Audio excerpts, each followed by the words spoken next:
Nabi, man ahabba ayyubsata lahu rizquhu, barang siapa yang ingin Allah luaskan rezekinya, wa yunza'alahu fi athari, dan Allah panjangkan umurnya, kata Nabi, maka falyasil rahimahu, hendaklah dia menyambung silaturahim.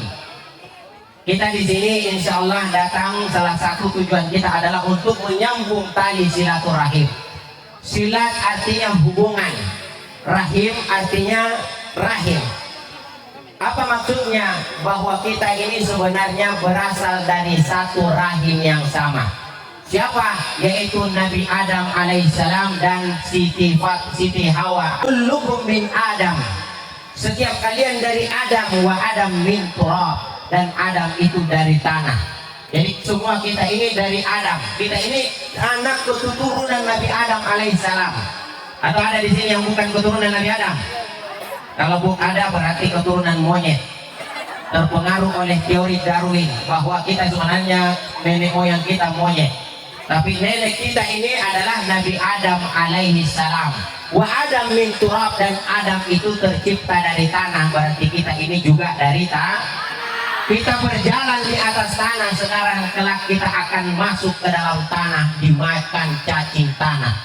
Yang berguna adalah kebaikan kita di atas muka bumi ini. Hadirin yang dimuliakan Allah Subhanahu wa Ta'ala, tentu kita semua ingin anak-anak kita menjadi anak-anak yang soleh dan soleha. Apa kuncinya? Kuncinya adalah orang tuanya dulu yang harus menjadi soleh dan soleha. Itu kuncinya. Kalau orang tuanya kencing berdiri, tunggu anaknya kencing berlari. Maka kalau ada orang yang ingin keturunan yang baik, maka harus orang tuanya dulu jadi baik. Sekarang ini kita ini butuh yang namanya keteladanan. Jadi kita butuhkan keteladanan. Nah, bagaimana agar supaya orang tua itu menjadi baik, menjadi soleh soleha? Maka ada namanya majelis taklim, ada namanya pengajian-pengajian yasinan, di dalamnya ada nasihat-nasihat agama, ada zikir-zikir yang akan menghidupkan hati kita. Kenapa? Karena sebenarnya ketika seseorang amalannya, perbuatannya buruk, itu yang buruk adalah hatinya. Inna fil jasadi mudghah in saluhat saluhat jasadu kullu. Dalam diri manusia itu titik sentralnya adalah hati. In saluhat saluhat jasadu kullu. Kalau hati baik, maka akan baik ucapannya, baik matanya, baik pendengarannya. Makanya penentu itu adalah hati. Dengan zikir insya Allah akan hidup hati kita, akan sehat hati kita. Kita kalau berkendara mobil, yang menyetir adalah tangan, yang menginjak gas adalah kaki. Begitu sampai di tikungan tertulis hati-hati. Kenapa hati-hati bukan kaki-kaki? Padahal kaki yang menginjak gas. Kenapa bukan tangan-tangan, mata-mata lihat tikungan, tetapi hati-hati? Kenapa? Karena hati itu adalah penentu semuanya. Dia adalah titik sentral yang akan menentukan baik buruknya perbuatan kita. Ketika masuk kita ke bandara, ada kejadian pengumumannya mengatakan apa? Perhatian-perhatian. Tidak ada pendengaran-pendengaran, berpikiran-berpikiran, tidak ada. Yang ada adalah perhatian-perhatian. Saking pentingnya hati itu. Dan hati itu ala bidzikrillah tatmainnul qulub. Dengan berzikir banyak mengingat Allah, hati kita akan tenang, hati kita akan baik. Hadirin yang dimuliakan Allah Subhanahu wa Ta'ala, ada beberapa hal yang akan menjadi tabiat, sifat, karakter anak ketika dia sudah melangkah ke masa remaja. Apa itu? Yang pertama, seseorang kalau sudah mulai melangkah ke masa remaja, dia akan mulai memperhatikan kecantikannya. Makanya kalau anak-anak sudah remaja begini, sudah mulai pakai masker, sudah mulai pakai apa namanya itu, skincare. Makanya tugas orang tua itu tidak mungkin menghalangi, tetapi diarahkan, diajari untuk menutup jilbab, ya, memakai jilbab untuk menutup auratnya. Supaya apa? Supaya terjaga dari pandangan banyak orang. Seorang syekh pernah ditanya oleh orang barat, wahai syekh, kenapa perempuan-perempuan dalam Islam itu harus memakai jilbab, harus tutup aurat? Apa kata syekhnya? Sini 2 coklat itu. Maka diberilah syekh itu 2 coklat. Satu coklatnya dibuka, satunya tetap tertutup. Setelah itu syekhnya letakkan coklatnya itu di tanah. Kata syekhnya, kalau saya tanya kamu, kalau saya suruh kamu makan coklat ini, mana yang akan kamu makan? Apa kata orang barat itu? Tentu saya makan tertutup. Apa katanya? Begitulah wanita-wanita dalam Islam. Kita biarkan mereka tertutup agar supaya mereka tetap terjaga kemurniannya. Jadi ada orang yang pernah melaporkan bapaknya ke kantor polisi. Kenapa? Karena bapaknya pukul anaknya gara-gara anaknya pakai jilbab. Dipanggil bapaknya, kata pak polisinya, kamu ini orang tua yang tidak benar. Kenapa? Kenapa kamu larang anakmu pakai jilbab? Sampai polisi itu ya gebrak meja, saking marahnya. Kenapa ada orang tua begini dia larang anaknya pakai jilbab? Sekarang apakah kamu masih mau larang anakmu pakai jilbab? Apa kata bapaknya? Tetap pak polisi. Yakin apapun yang terjadi. Kenapa kamu begitu ngotot? Karena nama anak saya Yanto. Kalau Yanti saya biarkan pakai jilbab, ini Yanto.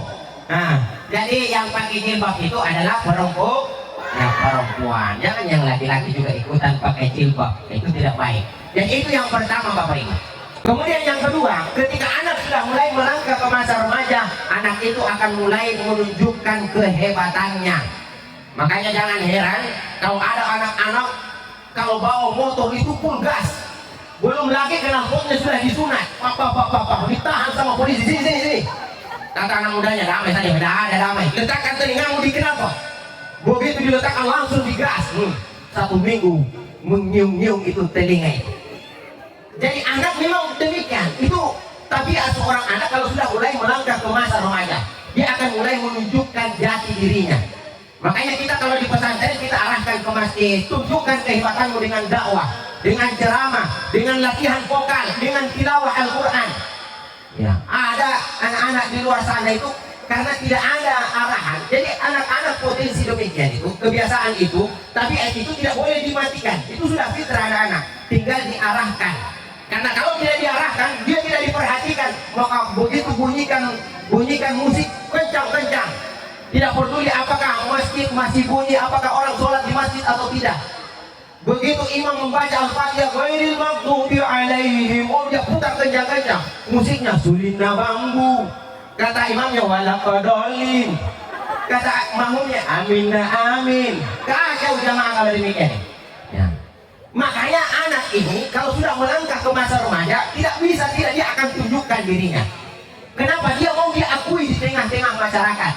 Kalau tidak diperhatikan oleh orang tuanya, dia akan buat yang lebih aneh lagi. Apa itu? Dia pirang rambutnya. Akhirnya susah dibedakan mana rambut, mana tongkol jagung. Begitu tidak diperhatikan, banyak di garisnya di sini. Saya tanya, apa ini jalanan tikus, Ustaz? Ini sudah terpengaruh juga masuk di pesantren. Ada satu rajin pakai songkok. Saya cerita di luar sana orang sudah banyak garis-garis. Ternyata santri bukan tidak ada garisnya, dia tutup songkok. Apa juga hebatnya ini garis-garis begitu. Tapi begitulah masa remaja Bapak Ibu. Itu harus dipahami oleh setiap orang tua. Bahwa anak itu kalau sudah mau langkah ke masa remaja, dia akan mulai menunjukkan dirinya. Kalau tidak diarahkan ke jalan yang baik, maka ini yang namanya ya kebablasan. Itu yang kedua. Kemudian yang ketiga, kalau anak-anak kita sudah melangkah ke masa remaja, dia sudah akan mulai melirik lawan jenisnya Bapak Ibu. Jadi hati-hati. Ya, saya sering mengatakan jangan pacaran kalau di pesantren. Apa katanya Ustaz? Saya ini pacaran, itu pacarannya syar'i. Maksud kamu syar'i? Kita tidak panggil lagi beb, babi, sai. Terus kamu panggil apa? Kami panggil abi dan umi. Itu sweet, sama saja. Ya.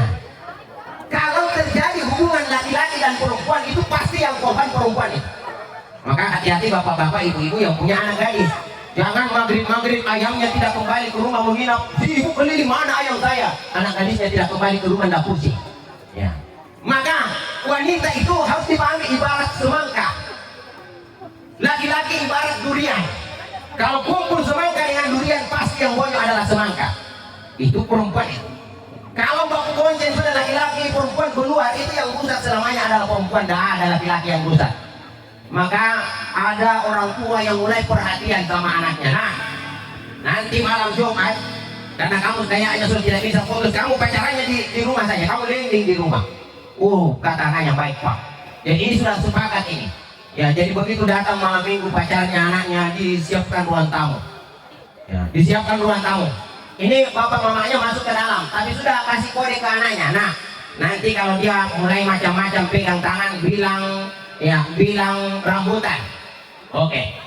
Kalau dia sudah pegang rambut bilang kadondong. Ya, kalau dia pegang paha bilang pepaya. Kata anaknya siap.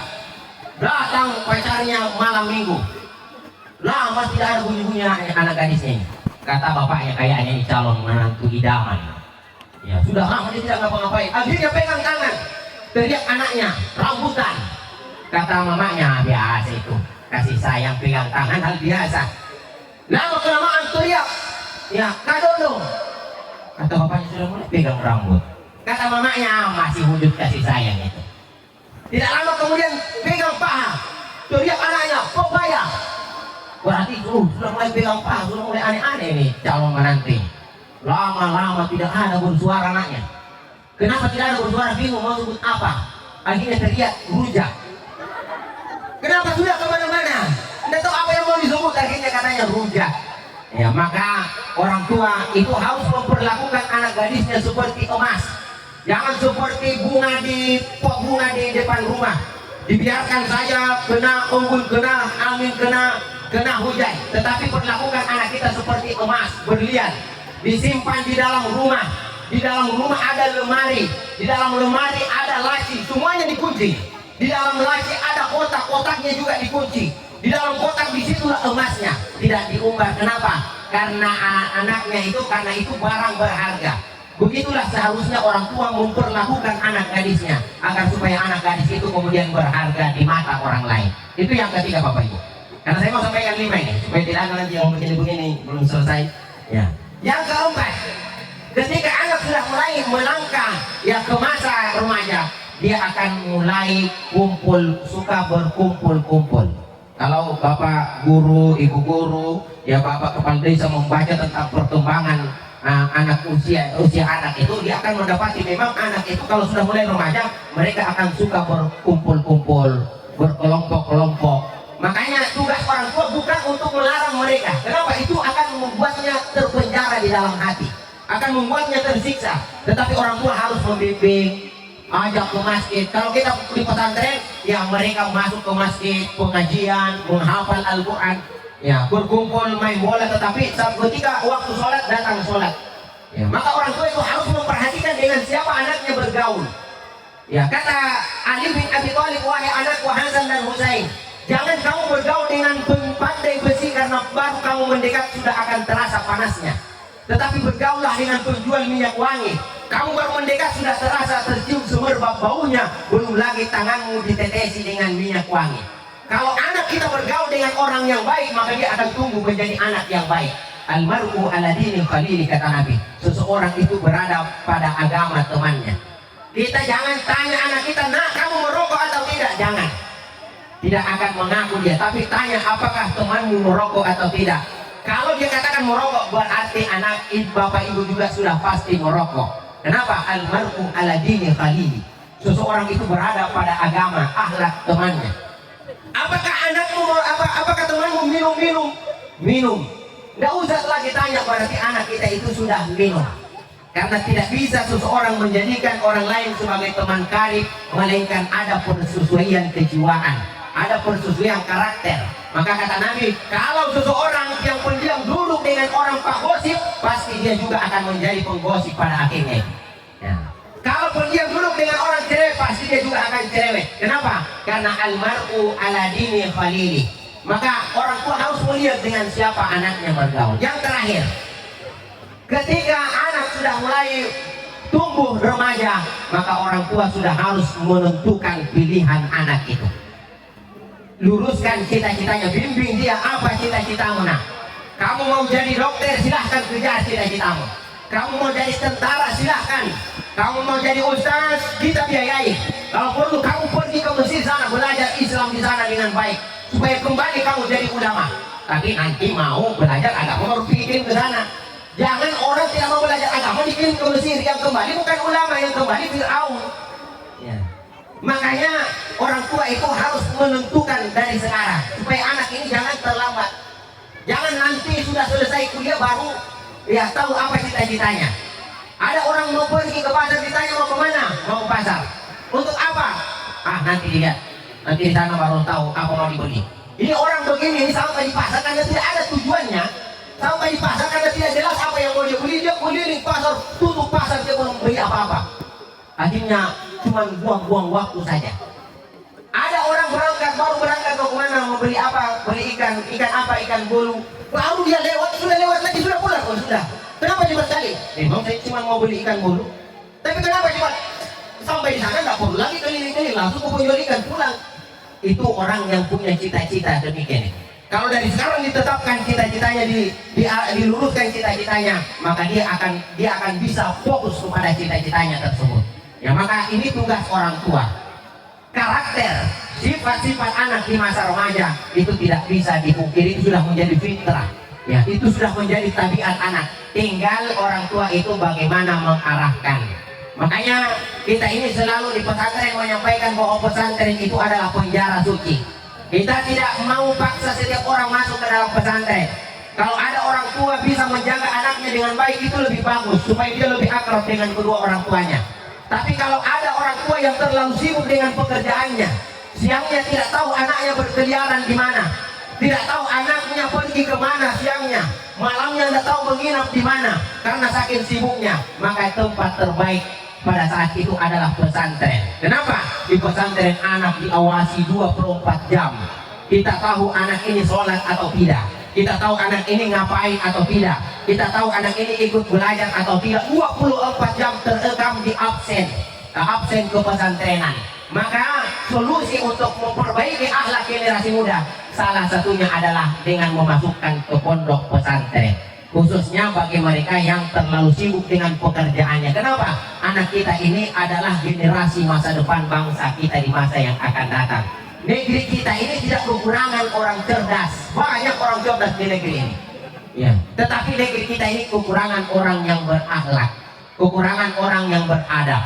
Makanya ya tugas orang tua bagaimana agar supaya ya mengarahkan dengan baik anak-anaknya. Mungkin itu saja Bapak Ibu, sekedar mau jatuh pernah pada malam hari ini.